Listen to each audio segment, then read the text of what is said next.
Malam menggantung kelam di langit Pantura.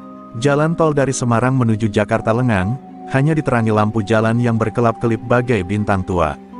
Bayu, lelaki berumur 38 tahun dengan wajah keras namun mata sendu, menggenggam erat setir truk tuanya.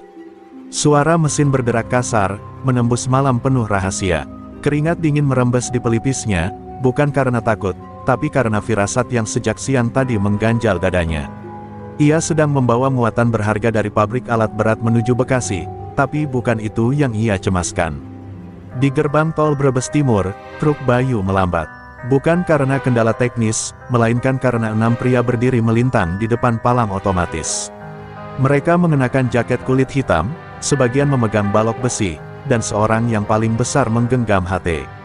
Tatapan mereka seperti anjing penjaga yang mencium mangsa. Seorang di antaranya, si brewok bermata sipit, menghampiri jendela truk Bayu dan menyorongkan tangan. "Uang jalan, Pak, 500.000 aja, aturan baru buat lewat malam." Bayu menoleh perlahan. Ia menatap tangan itu, lalu menatap wajah si brewok, tanpa sepatah kata pun. Sunyi, bahkan suara jangkrik pun seperti hilang dari semesta. Lalu ia berbicara, suaranya rendah namun tajam seperti sembilu. "Aku bayar ke negara, bukan ke kalian." Ia menginjak gas. Truk berderu, melesat menerobos barikade manusia. Salah satu pria terpental, yang lain melompat menghindar. Si brewok mengumpat, wajahnya merah padam. Hatnya berderak. Target kabur. Kejar dia. Target, supir truk plat H, arah Jakarta. Di dalam truk, Bayu mencoba menenangkan diri. Tapi tangannya bergetar, bukan karena takut pada preman-preman itu. Tapi karena ia tahu, langkah barusan adalah keputusan besar. Dunia gelap yang sudah lama ia tinggalkan akan kembali menagih. Sudah 15 tahun ia hidup tenang sebagai supir biasa. Menjauhi kekerasan, menjauhi darah, menjauhi api. Dari belakang, 2 mobil pikap dengan lampu tembak mulai mengejar. Truk Bayu terlalu berat untuk lari kencang. Tembakan peringatan terdengar. Bayu tetap diam, lalu ia menarik napas panjang dan menatap wajahnya sendiri di kaca spion. Mata itu kini mulai berubah. Ada semburat jingga kemerahan di pupilnya. Seperti bara yang mencoba bangkit dari dalam abu yang selama ini ia pendam. Kilasan masa lalu menari di kepalanya, hutan lereng Muria, pertarungan di bawah hujan badai, teriakan murid-murid silatnya yang terbakar karena satu jurus yang tak terkendali. Ia bersumpah tak akan pernah lagi menggunakan ajian genirawa, ilmu yang membuatnya ditakuti sekaligus dibenci. Ia ingin menebus dosa dengan menjadi supir truk biasa. Tapi malam ini, dosa lama itu datang menjemput. Truk berguncang keras. Sebuah paku ranjau meledakkan salah satu bannya. Bayu kehilangan kendali. Truk nyaris terguling, tapi dengan refleks luar biasa, ia memutar setir ke kanan dan berhasil menepi dengan selamat. Dari balik kaca, ia melihat mobil para mafia berhenti beberapa meter darinya. Mereka keluar, membawa parang, pentungan, dan senyum haus darah. "Sudah selesai main baik-baik, supir kampret," teriak si brewok. "Sekarang kau akan tahu siapa penguasa jalan tol." Bayu membuka pintu perlahan. Langkah kakinya mantap. Ia tak membawa senjata, hanya mengenakan sandal swallow usang dan jaket lusuh. Tapi malam tahu siapa dia sebenarnya. Angin berbisik pelan, dan rumput kering di tepi jalan mulai menghangat. Dari telapak tangannya yang mengepal, asap tipis mulai mengepul. Ia menatap para preman dengan tatapan yang tak lagi manusiawi. "Kalian telah membangunkan sesuatu yang seharusnya tetap tidur." Langit malam menggelap lebih pekat, seakan ikut menutupi dosa masa lalu yang hendak bangkit. Bayu berdiri diam, menatap gerombolan preman jalan tol yang kini melingkar di sekelilingnya. Dari telapak tangannya, asap tipis terus mengepul, menyiratkan bara yang sudah lama tertidur. Para preman itu saling berpandangan, ragu. Si brewok maju duluan, mengayunkan besi ke arah kepala Bayu. Tapi sebelum besi itu menyentuh udara, Bayu menggeser tubuhnya sehalus bayangan. Satu tendangan mendarat di dada si brewok, bukan keras, tapi cukup untuk melemparkannya sejauh 5 meter ke balik semak. Suara tulang retak menggema samar. Yang lain terpaku, tak percaya. Supir tua itu tidak biasa. Bayu tak menunggu. Dengan langkah cepat namun tenang, ia mendekati mereka. Gerakan tubuhnya sederhana, namun setiap langkah menggetarkan aspal di bawahnya. 2 preman menyerbu bersamaan. Bayu menangkis dengan punggung tangan, lalu memutar tubuh dan menendang pilar pembatas jalan hingga retak. Potongan beton itu memantul dan mengenai kepala salah satu preman, langsung tumbang tak sadarkan diri. Namun, di antara semua itu, Bayu tetap menahan diri. Ia belum mengeluarkan inti dari geni rawa. Masih mencoba menyelesaikan ini tanpa membakar. Tapi darah lamanya mulai mendidih. Saat satu preman mencoba menyerang dari belakang, Bayu spontan membalik tubuh dan mendorong dengan telapak tangan. Terdengar suara letupan kecil, dan tubuh penyerangnya terpental. Bajunya terbakar di bagian dada. Api merah menyala sesaat sebelum padam. Bayu memalingkan muka, menyesal. Maaf, aku belum bisa sepenuhnya damai. Sisa gerombolan lari tunggang langgang. Tapi dari kejauhan, sepasang mata menyaksikan semuanya dari dalam mobil hitam, mata tajam milik Boma Liring, tangan kanan Arga Serut. Ia merekam kejadian itu lewat kamera tersembunyi. Benar, gumam Boma, ini dia, Bayu Geni, murid terakhir Ki Raga Blambangan. Ia tersenyum tipis, lalu menyalakan HT. Arga, kita punya masalah besar. Geni Rawa masih hidup, dan dia marah. Sementara itu, Bayu kembali ke truknya dengan napas berat. Tubuhnya gemetar, bukan karena lelah, tapi karena perasaan bersalah. Ia duduk di kursi kemudi dan memejamkan mata. Dalam pikirannya, bayangan masa lalu kembali menari, saat ia berdiri di tengah api yang membakar padepokan, saat ia mendengar tangisan murid-muridnya, saat Ki Raga berkata, kekuatanmu akan menjadi kutukan jika tak kau kendalikan, Bayu.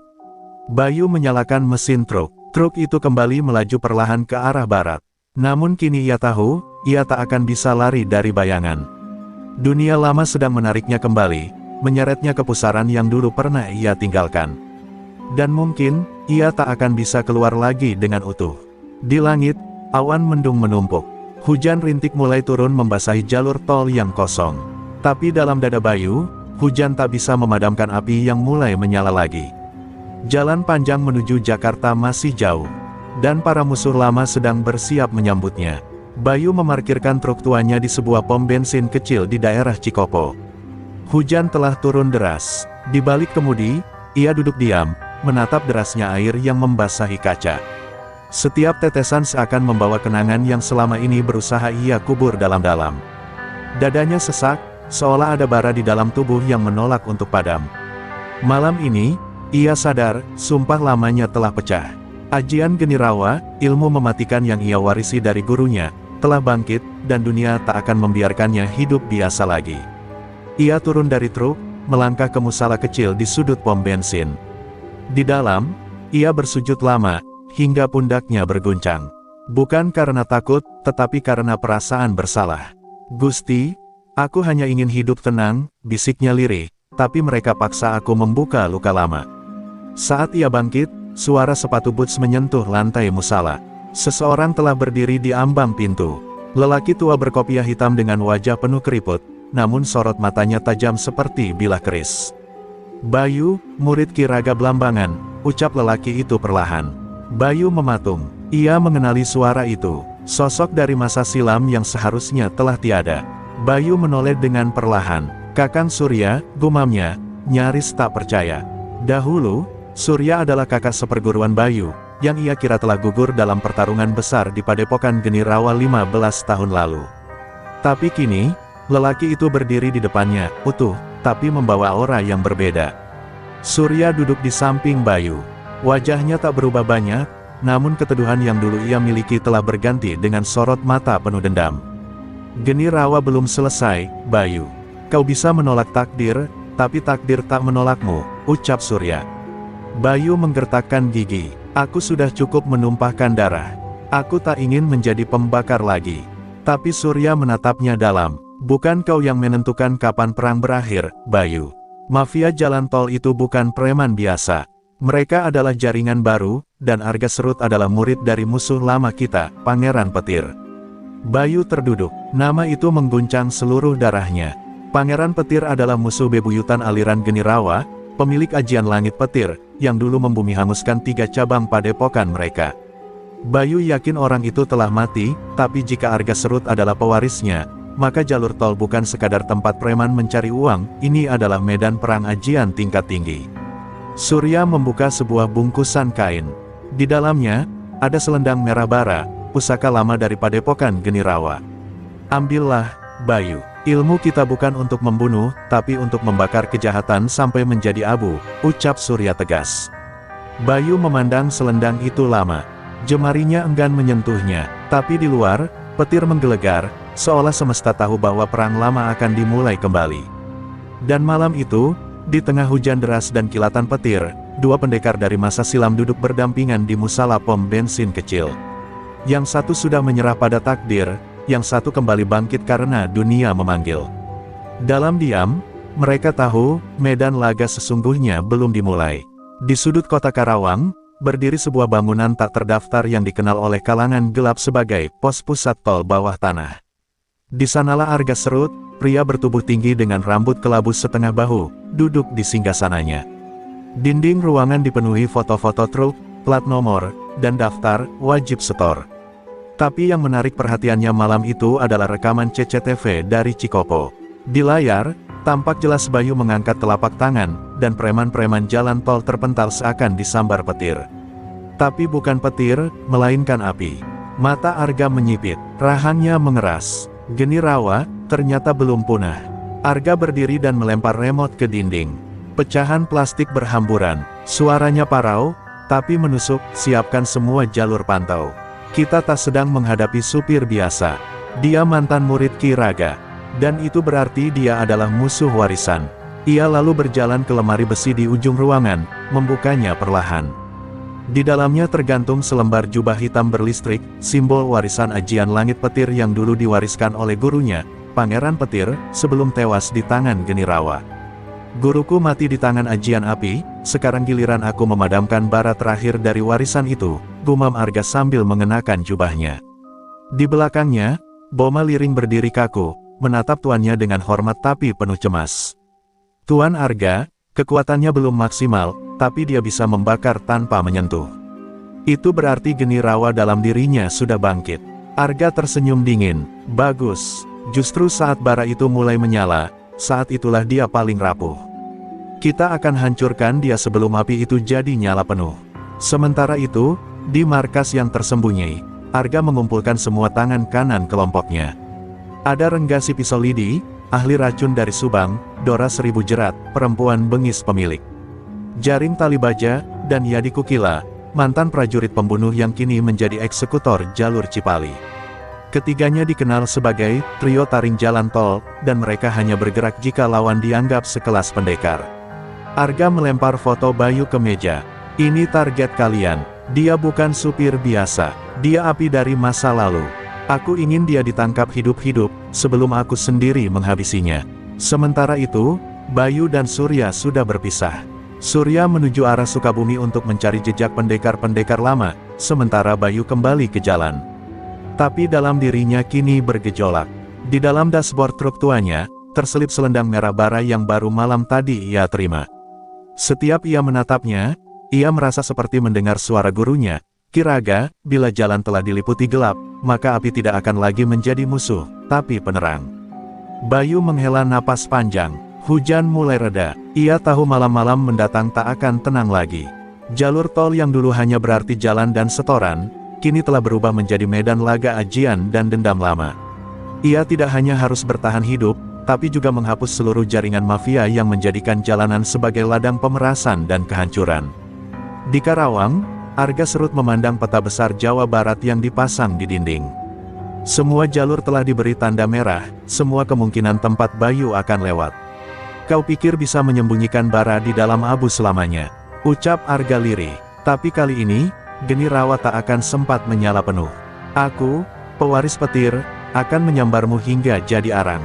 Fajar belum benar-benar mereka saat Bayu kembali menjalankan truk tuanya melintasi ruas tol Cipali yang masih basah oleh sisa hujan malam. Angin dingin menusuk kulit, namun di dalam dadanya justru bergolak panas. Selendang merah bara kini tergulung rapi di dalam dashboard, tak tersentuh, namun keberadaannya seperti memanggil-manggil. Bayu mencoba fokus pada jalan, tapi firasatnya tak bisa dibungkam. Ia tahu malam tadi hanyalah awal. Musuh sesungguhnya belum menampakkan wajah, tapi mereka sudah mulai bergerak. Dan benar saja, di jalur KM 138, sebuah pikap tua dengan 3 penumpang tak dikenal mulai menempel dari belakang. Bayu mengangkat alis, lalu mempercepat laju. Tapi mobil itu tetap mengekor. Ia sempat mencoba belok ke rest area, tapi mobil itu ikut masuk, menunggu dari jauh. Bayu tahu, ini bukan pengejar biasa. Ini pengejaran penuh rencana, dan ketika 3 orang itu keluar dari mobil, insting lamanya langsung menyala. Rengga si pisau lidi, Dora 1000 jerat, dan Yadi Kukila. Mereka berdiri di seberang parkiran, menatap Bayu dengan tatapan seperti pemburu melihat buruan langka. Rengga memutar-mutar lidi tajam beracun di jarinya, Dora mengelus gulungan tali baja di pinggangnya, dan Yadi mengencangkan sarung tangan tempur yang pernah mematahkan leher 2 orang hanya dengan 1 pukulan. Bayu turun dari truk, menutup pintu perlahan. Tidak ada kata-kata, tidak ada negosiasi. Mereka tahu siapa dia, dan dia tahu siapa mereka. Serangan pertama datang dari Rengga. Lidi-lidi kecil dilempar seperti anak panah. Bayu menghindar dengan gesit, tapi satu lidi sempat menyayat lengan bajunya dan menembus kulit. Ia merasakan panas yang menjalar, racun. Tapi tubuhnya telah ditempa untuk melawan saat berbahaya. Ia mengatur napas, lalu berputar dan menendang bangku beton ke arah Rengga. Pria itu terpental dan jatuh menimpa motornya sendiri. Namun Dora tak tinggal diam. Ia melempar jaring tali baja ke arah Bayu. Jerat itu melilit kaki Bayu, mencoba menjatuhkannya. Tapi saat tubuh Bayu hampir tersungkur, ia menghentakkan telapak tangannya ke tanah. Getaran panas mengalir ke jaring, dan dalam sekejap, tali itu membara lalu meleleh. Dora menjerit, ujung jarinya ikut terbakar. Bayu berdiri perlahan, dan di matanya mulai tampak semburat jingga yang familiar. Geni rawa mulai aktif, meski masih tertahan. Tiba-tiba Yadi menyerang dari belakang. Tinju keras menghantam pundak Bayu dan membuatnya terhuyung. Serangan kedua nyaris mengenai wajah, tapi Bayu menangkis dengan lengan kiri, dan saat itulah tangannya menyala. Tinju Bayu membalas, menabrak perut Yadi dan melemparkannya sejauh 4 meter. Asap tipis mengepul dari tubuh pria kekar itu. Ketiga pemburu kini tergeletak, tak mampu bangkit. Tapi Bayu tidak membunuh mereka. Ia masih berpegang pada satu prinsip, kekuatan ini hanya untuk melindungi, bukan menghanguskan. Bayu kembali masuk ke dalam truk, wajahnya tegang, lengan bajunya terbakar sebagian. Ia menyalakan mesin dan segera melaju, meninggalkan rest area itu tanpa suara. Tapi dalam hatinya, ia tahu ini bukan pengejaran terakhir. 3 pemburu sudah gagal, maka selanjutnya, Arga Serut sendiri yang akan datang. Dan ketika itu terjadi, jalanan tidak akan lagi sekadar jalur aspal, melainkan arena perang antara api dan petir. Dari kejauhan, sebuah drone kecil melayang diam-diam, merekam seluruh pertarungan. Di markas Karawang, Arga Serut menonton ulang rekaman itu sambil tertawa perlahan. "Kau masih hebat, Bayu Geni, tapi aku lebih dari guruku.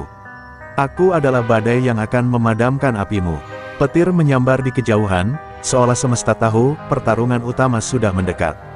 Langit mendung menggantung berat di atas langit tol Purwakarta saat Bayu memarkirkan truknya di bawah jembatan kecil. Lengan kirinya terluka, sisa dari sayatan racun lidi milik Rengga, dan matanya merah karena menahan amarah yang terus bergejolak. Di dalam dadanya, bara itu mulai tak bisa dikendalikan lagi. Ia duduk di pinggir aspal, membuka selendang merah bara, lalu menatapnya lama. "Aku tidak bisa lagi berpura-pura jadi orang biasa," bisiknya. "Ajian ini bukan kutukan, tapi warisan.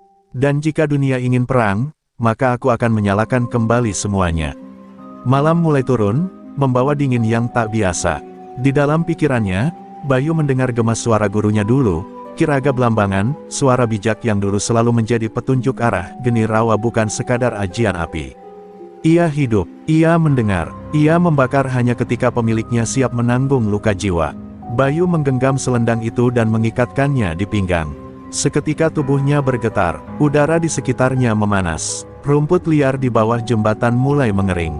Seketika, bayangan seseorang muncul dari balik beton jembatan. Sosok perempuan berambut cepak, mata tajam, dan tubuh ringkas. Ia memperkenalkan diri sebagai Nara, mantan murid Ki Raga yang selamat dari pembantaian Padepokan 15 tahun lalu. "Aku sudah lama mencarimu, Bayu," ucapnya. "Api dalam dirimu belum padam, dan dunia butuh Geni rawa bangkit lagi. Arga Serut sedang menghimpun kekuatan dari jalur timur. Jika kita tidak bergerak duluan, dia akan membakar negeri ini dengan petirnya." Bayu awalnya tak percaya, Tapi Nara menunjukkan peta, jalur tol dari Brebes ke Bekasi kini sudah ditandai merah darah. Di setiap rest area, pos pengumpulan uang jalan telah berubah menjadi pusat kendali kekerasan. Supir yang menolak, disiksa. Barang yang ditolak bayar, dibakar. Bahkan ada yang hilang tak pernah ditemukan. Mereka bukan lagi sekadar preman jalan. Mereka kini kelompok bersenjata ajian.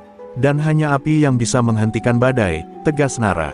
Bayu memejamkan mata, nafasnya berat, tapi jiwanya mulai mantap. Ia berdiri, tanah tempat ia berpijak mulai hangat. Selendang merah bara di pinggangnya berkibar, meski tak ada angin. Bayu mulai menggerakkan tubuhnya perlahan, seperti latihan silat masa kecil. Tapi setiap gerakan itu memercikkan kilatan api kecil dari ujung jari dan telapak tangan. Nara mundur sedikit, menatap kagum. "Kau, sudah masuk tahap ketiga Geni Rawa," ucapnya pelan. Bayu tersenyum tipis. Dan ini baru permulaan. Malam itu, mereka berdua kembali naik truk. Nara duduk di kursi penumpang sambil membuka peta. "Besok malam kita ke Cikampek. Ada gudang pusat logistik yang dikuasai Arga. Kalau kita bisa hancurkan itu, logistik dan senjata mereka akan lumpuh." Bayu hanya mengangguk, tapi matanya menyala merah redup, seperti bara di tungku yang menunggu ledakan. Dari kejauhan, Arga Serut yang sedang berlatih ajian langit petir di sebuah menara tua, membuka matanya dengan cepat.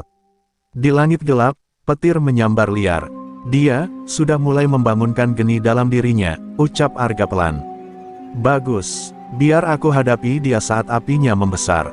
Karena semakin besar apinya, semakin hebat saat aku padamkan." Lalu Arga berdiri, mengenakan jubah petirnya, dan memanggil bawahannya, "Aktifkan kodok petir. Kita hancurkan rest area Cikampek sebelum mereka tiba." Langit malam di atas Karawang memerah aneh, seolah menyambut pertumpahan darah yang sudah direncanakan. Truk tua milik Bayu melaju pelan menuju rest area Cikampek, dengan Nara di sampingnya yang terus memantau peta dan HT penyadap sinyal. Bayu belum berkata apa-apa sejak sore. Wajahnya keras, matanya menyala redup. Tapi di balik ketenangan itu, ada gelombang panas yang terus membuncah dalam tubuhnya. Geni Rawa kini hidup sepenuhnya, dan sekali ia dilepaskan, takkan mudah dikendalikan. Tak jauh dari rest area, terlihat kepulan asap membubung tinggi ke langit. Lampu jalan padam, dan suara jeritan samar terdengar dari arah barat. "Mereka sudah menyerang duluan," gumam Nara. Bayu langsung menginjak rem, menghentikan truk di sisi jalan. Ia turun, matanya menatap ke arah gumpalan api dan kerusuhan di kejauhan. Satu persatu, truk para supir terbakar.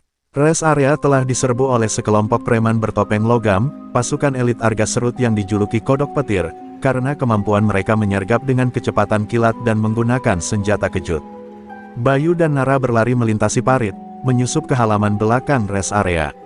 Mereka menyaksikan sendiri bagaimana para supir dipukul, dipalak, bahkan ada yang diseret ke dalam gudang untuk dipaksa tanda tangan kontrak fiktif. Di tengah kekacauan itu, muncullah seorang pria tinggi besar dengan senyum bengis. Togar Kuda Listrik, komandan lapangan Kodok Petir. Tubuhnya seperti baja, dan kedua tangannya dililit kabel aliran energi ajian langit petir. Togar tertawa melihat Bayu mendekat. "Ini dia, bara yang dikabarkan Arga. Kukira kau lebih menyeramkan." Bayu tak menjawab, ia hanya membuka jaketnya perlahan, menampakkan selendang merah bara di pinggangnya. Dari ujung jari Bayu, mulai muncul kilatan api kecil. Suasana berubah sunyi, bahkan Kodok Petir yang lain mundur 2 langkah. Togar menyeringai, "Bagus, semakin panas apimu, semakin puas aku menghancurkannya." Pertarungan pun pecah. Togar menyerang dengan hantaman listrik, tapi Bayu menangkisnya dengan telapak tangan yang menyala. Kedua kekuatan itu bentrok di udara, memunculkan ledakan kecil dan percikan panas yang membakar aspal. Nara ikut bertarung, menghadang pasukan Kodok Petir dengan sabit kecil dan jurus silat ringan. Tapi fokus Bayu hanya satu, menumbangkan Togar. Mereka bertarung habis-habisan di tengah kobaran api dan suara petir. Tubuh Bayu sempat terpental oleh sambaran energi, tapi ia bangkit. Dan ketika Togar melancarkan serangan pamungkasnya, petir menyambar dada, Bayu menerobosnya dengan ajian bara lintar rawa. Togar terbakar dari dalam, tubuhnya terpental, meledak kecil di udara dan jatuh seperti arang ke tanah. Sisa pasukan Kodok Petir lari terbirit-birit, tak sanggup menahan panas yang dipancarkan Bayu. Rest area kini menjadi ladang puing. Tapi para supir selamat. Mereka berkumpul, menatap Bayu dengan wajah tak percaya. Salah satu dari mereka berkata pelan, "Itu, Ajian Genirawa. Aku pernah dengar legenda itu.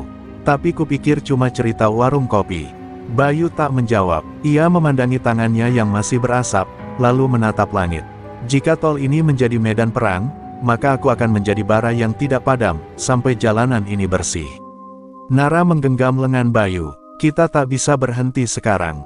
Di Karawang Timur, Argasrut sudah menyiapkan algojo utamanya. Dan dia, lebih dari sekadar pendekar. Dari balik bayang-bayang menara listrik Karawang, Argasrut menatap kobaran api yang menjulang dari kejauhan. Ia tersenyum tipis. "Kau tumbangkan Togar. Bagus, Bayu. Itu hanya sapaan pembuka. Di babak berikutnya, aku sendiri yang akan menyalakan badai." Pagi menyingsing dengan langit kelabu. Asap sisa pertarungan di res area Cikampek masih menggantung di udara. Bayu dan Nara belum sempat beristirahat ketika pesan dari jaringan supir jalanan masuk melalui HT, truk bantuan yang hendak mengevakuasi korban disergap di tol layang Karawang Timur. Jalanan ditutup oleh algojo utama Argasrut. Bayu menatap Nara dalam-dalam. Ia tak berkata apa-apa, hanya mengangguk. Langkah mereka kini bukan sekadar melindungi, tetapi menyerang. Di atas tol layang yang panjang dan tinggi, suasana mencekam. Truk-truk besar diblokade, supir-supir diikat dan diletakkan di atas aspal panas. Di ujung jalan berdiri sosok bertubuh ramping berbalut jubah baja biru perak, mata tertutup kain hitam. Dialah Raka Tunggul, algojo kepercayaan Arga, yang dikenal dengan ajian petir bisikan angin, kemampuan membunuh tanpa suara, hanya dengan getaran di udara. Raka telah lama menunggu Bayu. Ia bahkan menancapkan bendera kecil bertuliskan, "Bara akan padam di sini." Truk Bayu meluncur pelan ke ujung blokade. Ia turun tanpa banyak bicara, hanya menatap satu persatu supir yang lemah diikat. Nara membantu membebaskan sebagian, tapi sebagian lagi dijaga ketat oleh pasukan bersenjata kejut. "Aku akan lawan dia, kau bebaskan yang lain," ujar Bayu. Nara mengangguk, lalu menyusup diam-diam. Sementara itu, Bayu melangkah ke tengah jalan, berhadapan langsung dengan Raka. Pertarungan dimulai dengan sunyi. Angin berhenti. Raka mengangkat tangan, dan udara bergetar. Bayu merasakan dadanya tertekan, seperti dihantam dari dalam. Ia bertahan, menahan amarah agar ajian Genirawa tidak meledak liar. Tapi Raka cepat. 3 hantaman udara tak terlihat menghantam Bayu bertubi-tubi, membuatnya terpental ke pembatas jalan. Darah menetes dari bibirnya, tapi dari luka itu, api perlahan menyembur. "Aku pernah menahan api ini demi kedamaian," gumam Bayu, "tapi hari ini, aku membakarmu untuk keadilan." Bayu berdiri kembali. Dari tubuhnya, semburan bara mulai muncul seperti kabut merah panas. Setiap langkahnya membakar aspal yang diinjak. Ia mulai melangkah perlahan, dan setiap getaran yang dikirim Raka langsung menguap sebelum menyentuh kulitnya. Bayu membuka kedua tangannya, membentuk jurus lama, Geni Tunggal Kidung Murka, jurus pamungkas yang hanya bisa dilakukan oleh pewaris penuh Genirawa. Angin berubah panas, dan langit menjadi jingga menyala. Raka mencoba menghentikan dengan ajian terkuatnya, bisikan angin kematian, gelombang kejut mematikan yang meledakkan jantung dari dalam. Tapi Bayu menahan dengan dada terbuka. Saat gelombang itu menyentuhnya, tubuh Bayu berubah menjadi siluet api. Serangan Raka mental balik. Api menjalar melalui udara, menyambar tubuh Raka yang kemudian terbakar perlahan dari dalam, tanpa suara, tanpa teriakan. Tubuhnya jatuh, hanya menyisakan bendera kecil yang kini habis terbakar di ujung tiang. Bayu berdiri di tengah jalan layang, tubuhnya terbungkus aura api merah menyala. Nara menghampirinya setelah semua supir berhasil dibebaskan. Mereka berdiri bersama, menatap ke arah barat. "Dia tak akan tinggal diam setelah ini," ujar Nara. Bayu menjawab dengan tenang, "Biar dia datang. Karena mulai hari ini, aku bukan lagi Bayu si supir. Aku adalah Bayu Geni, pewaris api, penjaga jalanan." Dari kejauhan, Argasrut menyaksikan semuanya lewat layar. Di belakangnya, para pendeta ajian langit petir mulai bersiap. "Pertunjukan telah dimulai," kata Arga, senyumnya dingin.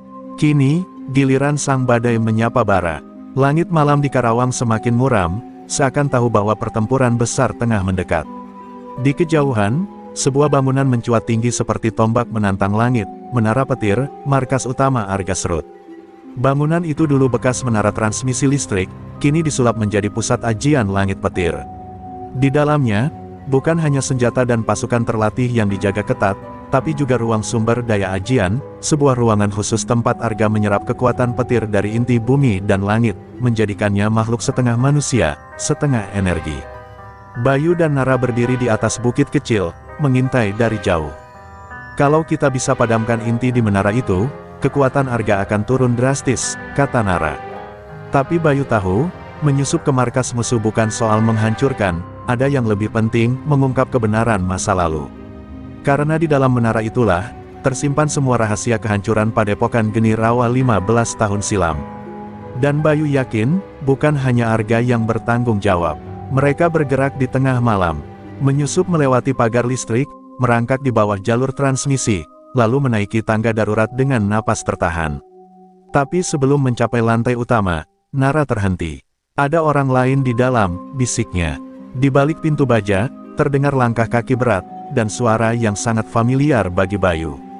Suara itu dalam dan berwibawa, namun tak mungkin. Suara Ki Raga Blambangan. Bayu terperangah. Mustahil, guruku telah mati.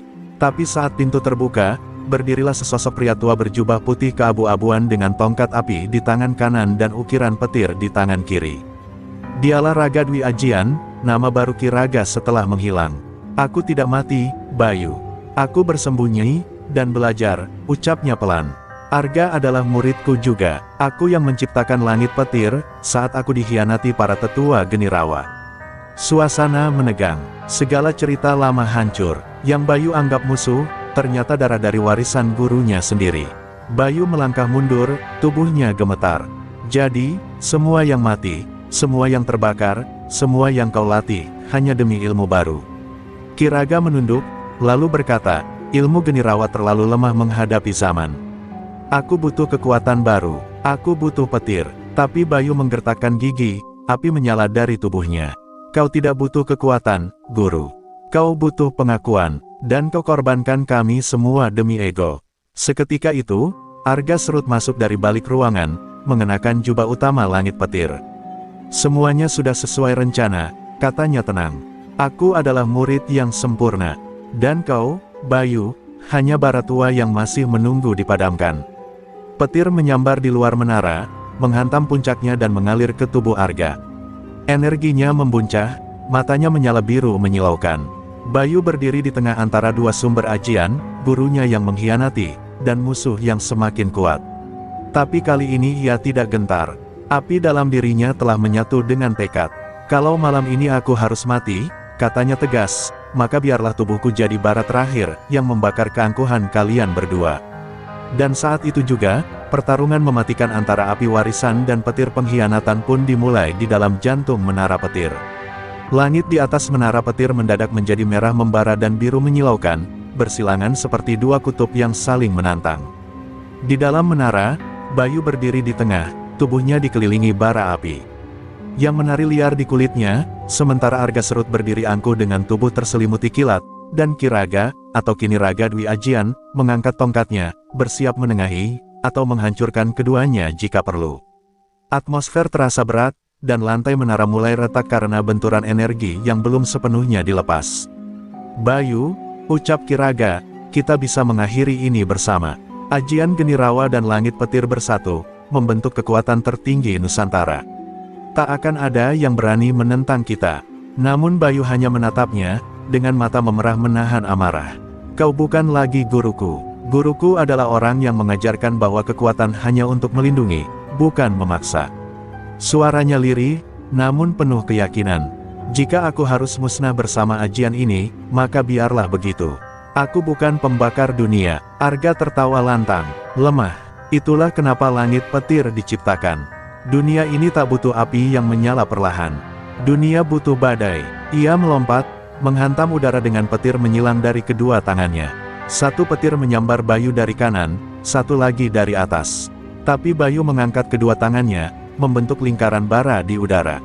Ledakan besar terjadi, cahaya membutakan mata, menara bergetar hebat, dan di tengah pusaran energi itu, tubuh Bayu tampak terbakar sebagian, namun ia tetap berdiri.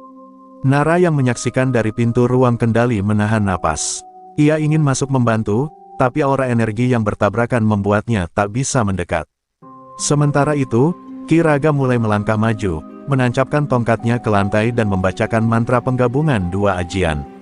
Tapi Bayu, dengan sekuat tenaga, menghentakkan kakinya.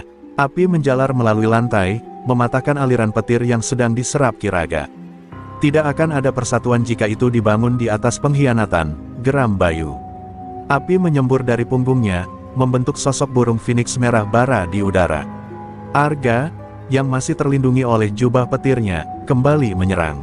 Kali ini ia mengumpulkan energi dari baterai utama menara, lalu menembakkan tombak langit, gelombang listrik tajam yang bisa membelah baja. Bayu tak menghindar, ia malah menyambutnya dengan seluruh kekuatan inti geni rawa. Kedua energi itu bertemu di tengah ruangan, menghasilkan ledakan maha dahsyat yang mengguncang menara. Lantai pecah, pilar retak, dan tubuh Arga terpental menabrak dinding, pingsan dengan luka bakar di dada.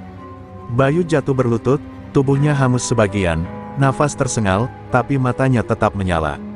Ki Raga menatap muridnya itu, ada keraguan dalam sorot matanya. Kau telah melampaui batas geni rawa. Ini bukan lagi sekadar ajian. Tapi Bayu menggeleng. Bukan, guru. Ini adalah jiwa yang menyala. Ketika kebenaran menyatu dengan tekad, api menjadi hidup. Aku bukan ajian, aku adalah kehendak mereka yang tertindas. Menara petir mulai runtuh perlahan, satu demi satu struktur retak dihantam getaran energi yang belum stabil. Nara masuk dan menarik Bayu keluar dari reruntuhan.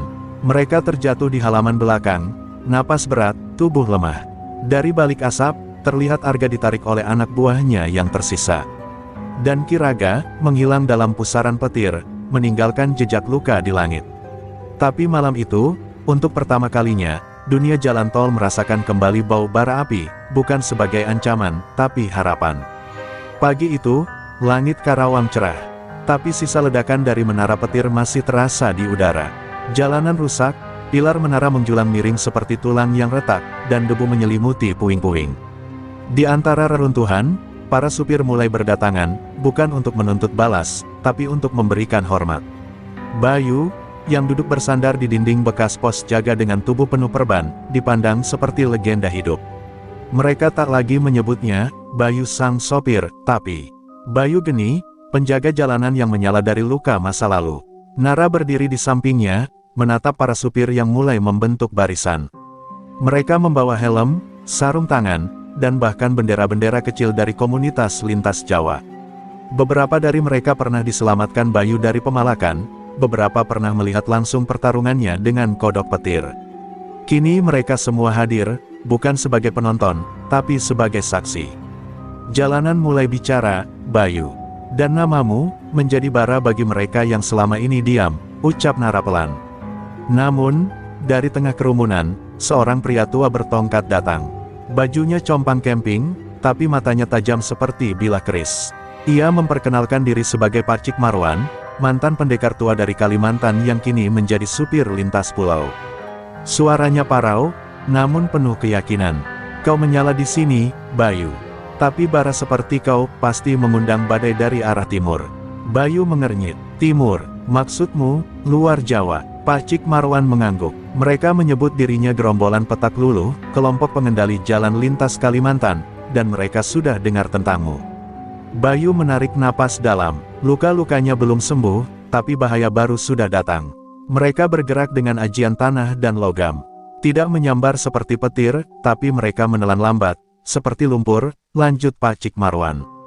Di tangannya, tergenggam secarik kain robek bertuliskan pesan dari salah satu supir Kalimantan, jangan biarkan bara padam, karena jalan di sini akan tertelan tanah kegelapan. Bayu menunduk, lalu memandangi selendang merah bara yang masih melingkar di pinggangnya.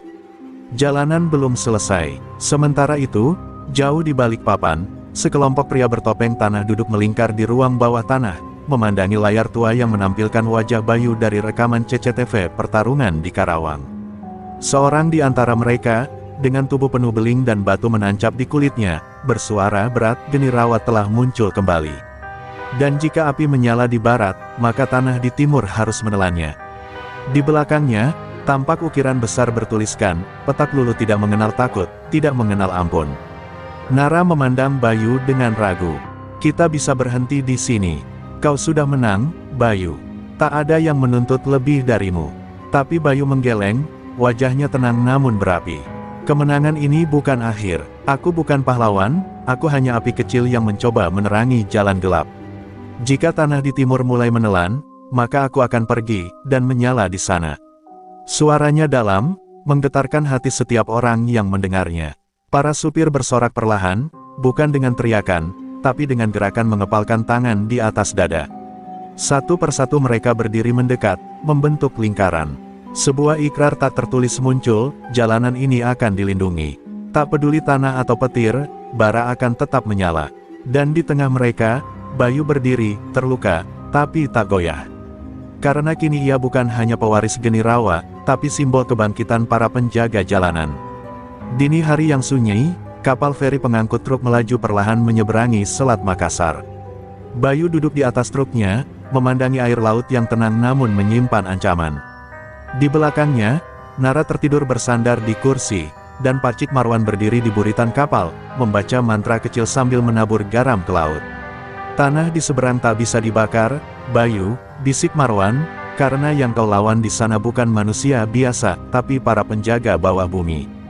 Begitu menjejakkan roda di pelabuhan Balikpapan, suasana terasa berbeda. Jalanan lengang, tidak ada suara klakson, dan para supir tampak menunduk dalam diam. Di setiap pintu masuk tol, berdiri sosok-sosok aneh bertopeng tanah liat, tak berbicara, hanya mengangkat tangan meminta persembahan. Mereka bukan memalak, Bayu, ucap seorang supir tua yang datang menyambut, mereka menuntut tumbal. Dan siapa yang menolak? Menghilang esok harinya, tubuhnya ditemukan terkubur separuh di pinggir hutan. Bayu memeriksa peta, jalur yang harus mereka tempuh melintasi jalan Tanah Rawa, jalan legendaris yang dipercaya dibangun di atas tanah kuburan zaman kolonial. Dan disitulah pusat kekuatan Petak Luluh, kelompok mistis yang menguasai ajian tanah, logam, dan lumpur. Malam itu, mereka mulai melaju, dengan truk perlahan memasuki jalan penuh kabut. Tak ada lampu, tak ada suara, hanya tanah yang bergoyang perlahan seperti sedang bernapas. Tiba-tiba truk berhenti sendiri. Mesin mati, ban terasa tenggelam, Nara turun duluan, dan langsung berteriak, tanahnya hidup. Kita diinjak. Dari balik kabut, muncul sosok-sosok tinggi besar bertubuh lumpur, mata merah, dan suara berat seperti batu digesek. Mereka adalah prajurit Tanah Bisu, Algojo dari Petak Luluh. Bayu Geni, salah satunya berbicara tanpa membuka mulut. Kau telah membawa api ke tanah diam. Dan itu harus dibayar dengan darah. Bayu turun, tubuhnya mulai menyala perlahan, tapi api itu tak menjalar sempurna. Tanah di bawahnya menyerap panas, meredam bara. Ia terkejut, Geni Rawa tak bisa menyala penuh di tempat ini. Kau bertarung di medan yang bukan milikmu, kata prajurit itu. Tanpa aba-aba, mereka menyerang. Tinju tanah menghantam dada Bayu, membuatnya terlempar ke parit. Nara mencoba membantu, namun disergap dari belakang. Pak Cik Marwan maju, melindungi dengan ajian pelindung tanah Wetu Telu, namun bahkan ia tak mampu menahan lebih dari satu pukulan. Darah mulai tumpah, tubuh Bayu lemah, tapi pikirannya tetap menyala. Ia menancapkan jari ke tanah dan berbisik pelan, kau bisa menyerap panas, tapi tidak bisa memadamkan tekad. Dari dalam dadanya, muncul cahaya jingga yang mulai menyatu dengan warna tanah, ia mengubah tekniknya. Api tak lagi membakar, tapi menyusup. Menyusup melalui pori-pori tanah, mencari celah. Dan dari situ, muncullah api samar. Geni tanah, versi baru dari Geni Rawa yang beradaptasi dengan medan. Bayu bangkit, tangannya tidak lagi menyala terang, tapi berpendar hangat. Ia meninju ke arah tanah, dan getaran menyebar ke seluruh permukaan. Satu persatu prajurit tanah terguncang dari dalam, tubuh mereka retak. Ajianmu menelan dari luar, tapi aku membakar dari dalam, ucap Bayu. Satu demi satu makhluk tanah runtuh, dan kabut mulai terbelah. Malam itu, untuk pertama kalinya, tanah Kalimantan bergemuruh bukan oleh ketakutan, tapi oleh suara bara yang menyesuaikan dirinya untuk tetap menyala. Kabut yang semula menggulung jalan Tanah Rawa kini berangsur menghilang, setelah Bayu memecahkan barisan prajurit Tanah Bisu dengan adaptasi baranya. Namun di kejauhan, sebuah suara berat menggema dari balik lembah, kau telah membangunkan mereka, maka kau harus menghadapiku di tempat mereka tidur. Malam itu, Bayu, Nara, dan Pak Cik Marwan diarahkan menuju sebuah lokasi terlarang yang bahkan para supir lokal tak berani menyebut namanya, Makam Batu Dalam, tempat dipercaya roh-roh kuno penjaga bumi bersemayam. Perjalanan menuju makam itu bukan hanya melewati hutan rimbun, tapi juga menembus ladang-ladang tanah bergerak dan rawa yang bisa menelan benda hidup tanpa sisa. Truk mereka tak bisa melanjutkan, sehingga Bayu dan Nara berjalan kaki ditemani Marwan yang membawa sebatang kayu doa dari suku Dayak. Tempat ini bukan sekadar lokasi, ucap Marwan pelan. Ini, tempat jiwa-jiwa dendam dikubur bersama batu. Dan pemimpin Petak Lulu adalah penjaga mereka. Saat mencapai pintu makam, mereka disambut oleh sosok berjubah tanah, wajahnya tertutup batu rata tanpa mata, namun auranya menindih seperti gunung. Ia memperkenalkan diri sebagai Kiai Kelebu Tanah, pendeta tertinggi Petak Lulu. Dan pewaris ajian Lempung Raga, yang mampu menyatu dengan tanah dan mengendalikannya hingga ke tulang manusia. Kau mengira api bisa menaklukkan tanah? Ucapnya lirih. Api membakar, tapi tanah menyimpan amarahnya selama ribuan tahun. Bayu melangkah maju, tangannya menggenggam tanah di bawah kakinya, dan ia berusaha menyatu kembali seperti saat melawan prajurit tanah. Tapi aura makam berbeda. Tanah di sini bukan sekadar unsur bumi, ia adalah bekas penderitaan. Setiap inci tanah ini menyimpan kematian, pengkhianatan, dan kesakitan. Ketika Bayu menyentuhnya lebih dalam, ia seketika terjatuh. Wajahnya pucat, tubuhnya gemetar. Tanah ini menangis, bisiknya. Ada ribuan jiwa di sini yang dibungkam. Kiai Kelebu tertawa lirih, suaranya seperti bebatuan beradu. Mereka semua telah kubentuk menjadi kekuatanku. Dan kau, Bayu Geni, akan menjadi yang berikutnya. Ia menancapkan tongkatnya, dan tanah di bawah Bayu mendadak menjadi lumpur pekat, mulai menarik tubuhnya perlahan.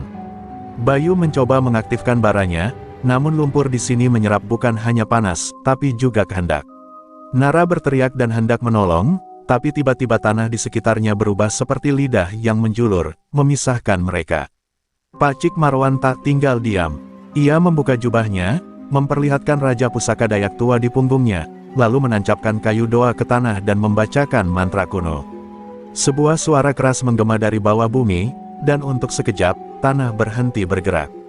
Dalam momen itu, Bayu menutup mata, mengakses inti ajian geni rawa terdalam, lapisan niat yang paling murni.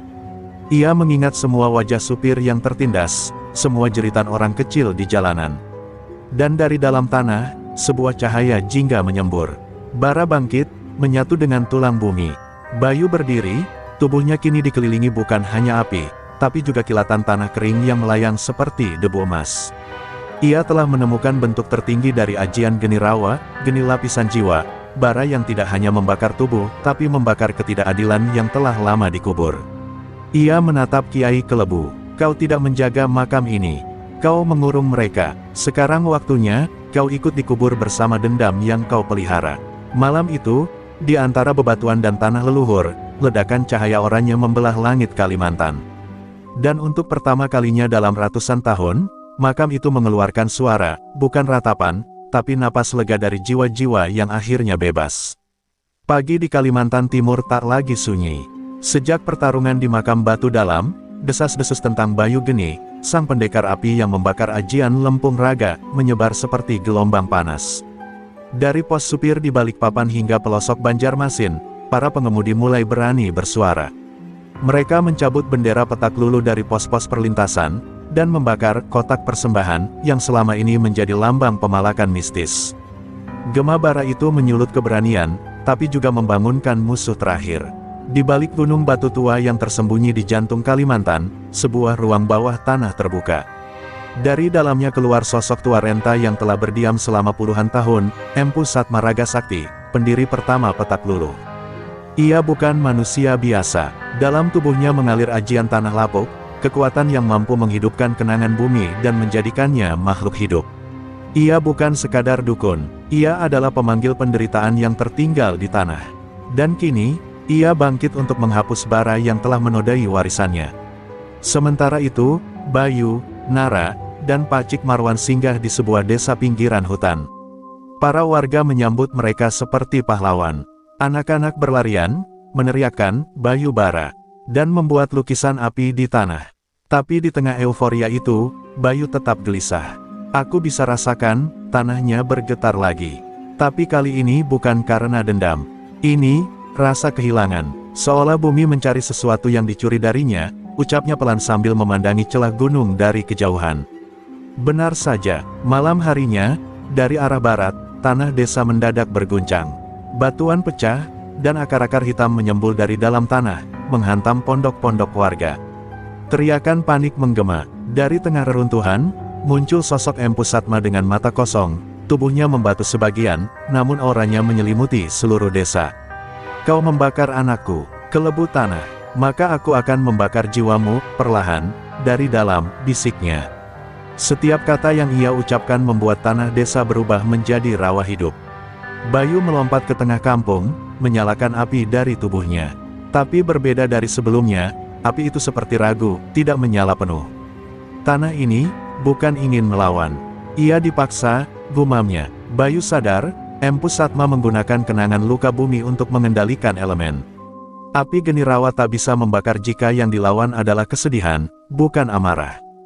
Bayu terdiam, tubuhnya mulai diselimuti lumpur hitam yang menyelimuti dari kaki hingga dada. Saat itulah, Nara berteriak dari kejauhan, "Bayu, kau tak bisa lawan dengan kekuatan. Kau harus mengampuni tanah itu." Kalimat itu seperti kunci yang membangkitkan ingatan terdalam dalam diri Bayu, ketika gurunya dulu berkata, ajian tertinggi bukanlah membakar, tapi menyembuhkan luka agar tak perlu dibakar. Dengan napas berat, Bayu menutup mata, menarik bara masuk ke dalam tubuh, dan menunduk menyentuh tanah dengan hati terbuka. Ajaibnya, tanah mulai tenang. Akar-akar hitam terhenti. Bara yang sebelumnya menyala keras, kini berubah menjadi sinar hangat yang meresap lembut ke dalam bumi. Empu Satma tertegun, tubuhnya retak. Ia berlutut, lalu berbisik pelan, "Kau mengubah ajian api menjadi cahaya." Tubuhnya pecah perlahan menjadi abu, dan angin membawa sisa-sisanya ke langit malam. Desa selamat, tanah kembali sunyi, tapi gema dari peristiwa itu menyebar lebih luas dari sebelumnya. Malam itu, dari Sabang hingga Merauke, nama Bayu Geni tak lagi disebut sebagai pendekar. Ia disebut sebagai penyatu jalanan, yang bukan hanya melawan kezaliman, tapi memulihkan luka-luka bumi yang selama ini bisu. Sepekan setelah pertarungan di desa pinggiran Kalimantan, Bayu kembali ke Pulau Jawa bersama Nara dan Pak Cik Marwan. Bukan untuk istirahat, melainkan memenuhi undangan besar yang datang dari Forum Nasional Supir Nusantara, pertemuan akbar para pengemudi, aktivis jalanan, dan mantan pendekar pengawal jalur logistik. Mereka berkumpul di sebuah terminal tua yang kini diubah menjadi tempat sakral, Terminal Merdeka, di jantung kota Semarang, kampung halaman Bayu. Ribuan orang hadir, bendera dari Sabang, Kupang, hingga Sorong berkibar di setiap sudut. Spanduk bertuliskan, "Kami jalanan, kami melawan ketidakadilan," terbentang lebar. Dan di tengah panggung utama, Bayu berdiri, mengenakan jaket tua milik almarhum ayahnya, seorang sopir legendaris yang tewas karena menolak upeti jalanan 2 dekade lalu. Suasana hening saat Bayu melangkah maju. Tatapannya menyapu hadirin, dan suaranya menggetarkan udara. Api yang kita nyalakan bukan untuk membakar negeri, tapi untuk menerangi jalan bagi yang tak punya suara. Tepuk tangan pecah, isak tangis terdengar. Banyak supir menangis bukan karena duka, tapi karena diakui. Karena selama ini mereka hanya dianggap pelengkap di tengah hiruk-pikuk kota dan ekonomi, padahal merekalah yang menggerakkan nadi bangsa. Bayu melanjutkan pidatonya, kali ini dengan api kecil menyala di tangannya, melambangkan harapan. Kita tidak akan melawan dengan senjata. Kita akan melawan dengan keteguhan hati, persaudaraan, dan tekad baja. Namun di balik kemeriahan itu, bahaya baru mulai menyelinap. Di gedung pemerintah, daerah yang hanya berjarak 1 kilometer dari Terminal Merdeka, sekelompok pejabat duduk dalam ruangan ber-AC sambil menonton siaran langsung pidato Bayu. Seorang pria berjas abu-abu, bernama Bagas Wiratama, berbisik pelan, "Anak itu sudah terlalu besar pengaruhnya.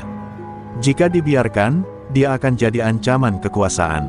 Bagas bukan pejabat biasa, ia adalah pengendali bisnis logistik dan tol bawah tanah, dalang sebenarnya di balik mafia jalanan lintas Indonesia.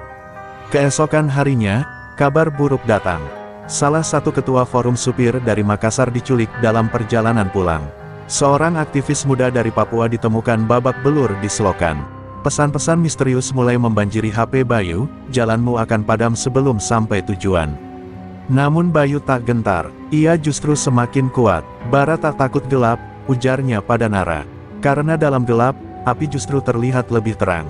Nara, yang selama ini menjadi penyokong diam Bayu, kini angkat bicara. Ia membentuk divisi informasi dan dokumentasi untuk membongkar semua praktik pemalakan dan penyelewengan. Pak Cik Marwan pun menyebar jaringan pendekar tua di seluruh jalur perlintasan, membangun semacam pasukan penjaga bara, kumpulan sukarelawan dari berbagai latar belakang, siap bergerak jika jalanan kembali ditekan. Dalam rapat internal terakhir, Bayu berdiri di depan peta besar Indonesia yang dipenuhi pin merah dan bendera komunitas. Kita tak sedang membakar satu jalan tol. Kita sedang menyatukan jalanan di seluruh negeri. Dari pengemudi truk kecil hingga bus antar kota, dari jalan aspal Jawa sampai jalur tanah Papua, kita semua satu bara. Dan selama itu masih menyala, tak satu pun kuasa bisa menekan kita. Malam menyelimuti terminal Merdeka dengan kabut tipis. Bayu duduk sendirian di atas kap truk tuanya, memandangi kerlip lampu kota yang tampak tenang di permukaan, namun menyimpan bara konflik di dalamnya. Dari berbagai provinsi, laporan datang, markas relawan dibakar, truk-truk disabotase, dan para penggerak gerakan ditangkap diam-diam. Serangan ini bukan dari preman jalanan, tapi dari orang-orang berdasi yang bermain di balik layar. Dan Bayu tahu, lawannya kali ini bukan sekadar tangan kotor, tapi kepala naga kekuasaan. Bagas Wiratama, dalang mafia logistik dan perencana jalur tol swasta, akhirnya bergerak terang-terangan.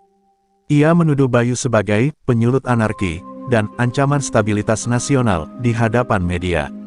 Bendera Bayu dibakar, rekam jejaknya di masa lalu diputarbalikkan. Bahkan beberapa orang mulai meragukan perjuangannya. Mungkin Bayu memang bahaya, bisik segelintir orang. Tapi di tengah badai fitnah itu, ribuan supir dari seluruh Indonesia mulai berkumpul diam-diam, bersiap untuk satu peristiwa yang tak bisa dihentikan, konvoi bara Nusantara. Konvoi itu bukan sekadar aksi solidaritas, tapi pernyataan terakhir, bahwa jalanan bukan milik elit, melainkan nadi rakyat. Ribuan truk, bis, motor, bahkan delman, turun ke jalan dari Sabang sampai Merauke menuju Semarang. Suara klakson serentak menggema seperti genderang perang. Bayu memimpin di depan, wajahnya penuh luka dan lelah, tapi matanya menyala. Di pundaknya, ia kenakan selendang merah terakhir milik almarhum gurunya, dan di tangannya tergenggam bara kecil, api yang telah menjadi simbol perlawanan. Namun rute menuju pusat pemerintahan telah diblokir. Tentara swasta, polisi bayaran, dan barikade baja menghadang konvoi. Bagas muncul di panggung dengan pengeras suara, "Bayu Geni, serahkan dirimu, atau kami akan lumpuhkan gerakanmu dengan kekuatan penuh." Bayu melangkah maju sendirian, nafasnya berat. Nara mencoba menghentikannya, tapi ia menoleh sambil tersenyum. "Kalau aku tak bisa melewati jalan ini dengan bara, maka biarlah aku jadi jalannya." Ia berdiri di tengah jalan, lalu menyalakan seluruh kekuatan. Terakhirnya, api menyala dari kakinya, menjalar ke tubuh, namun berbeda kali ini, api itu lembut, tak membakar. Ia bukan menyulut amarah, tapi menyalakan ingatan. Ingatan semua orang yang pernah kehilangan, keluarga karena pungli, pengemudi karena ancaman, penumpang karena jalur gelap. Suara jeritan, tawa, dan harapan bergema dari dalam bara. Dan ketika Bayu membuka tangannya, api itu menyebar ke hati semua orang. Prajurit yang menghadang mulai menjatuhkan tameng mereka. Sopir-sopir di barisan belakang meneteskan air mata. Bagas, yang menyaksikan dari layar, menggertakkan gigi, karena ia tahu, kekuasaan macam apapun tak bisa menghentikan api yang dipercaya oleh rakyat. Tapi satu hal tragis terjadi, tubuh Bayu mulai retak. Api itu bukan tanpa harga. Ia telah membakar seluruh jiwanya. Dan dengan senyuman terakhir, ia berkata, "Aku bukan pemimpin, aku hanya jalan." Lanjutkanlah. Tubuh Bayu meledak menjadi cahaya jingga. Tapi dari ledakan itu, bukan kehancuran yang lahir, melainkan nyala ribuan lentera yang menyala di tangan para supir, rakyat kecil, anak-anak, dan semua yang pernah merasakan ketidakadilan. Lentera itu kemudian mengiringi konvoi memasuki kota. Tak ada barikade yang tersisa. Tak ada kekerasan. Hanya gema, Bayu Geni, telah menjadi api yang abadi. Dan sejak hari itu, di setiap truk yang melintasi Nusantara, selalu ada stiker kecil bertuliskan, "Jalan ini dilindungi bara. Jalan ini adalah milik kita."